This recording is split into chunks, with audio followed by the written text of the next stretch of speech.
Les États continuent de produire trop d'énergie fossile.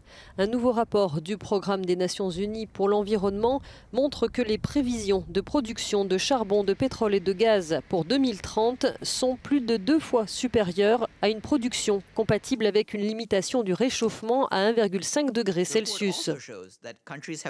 Le rapport montre également que les pays ont orienté plus de 300 milliards de dollars de nouveaux fonds vers des activités liées aux combustibles fossiles depuis le début de la pandémie. C'est plus que vers les énergies propres, dit le porte-parole du secrétaire général de l'ONU.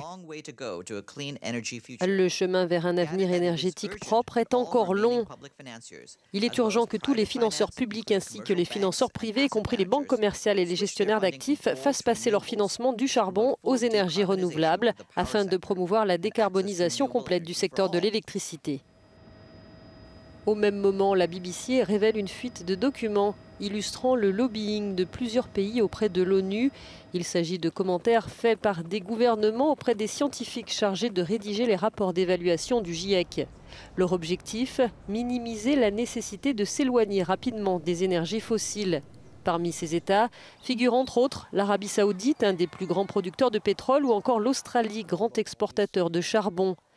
L'Australie demande par exemple aux scientifiques de supprimer une référence à l'analyse du rôle joué par les lobbyistes des combustibles fossiles dans l'affaiblissement de l'action sur le climat en Australie et aux États-Unis.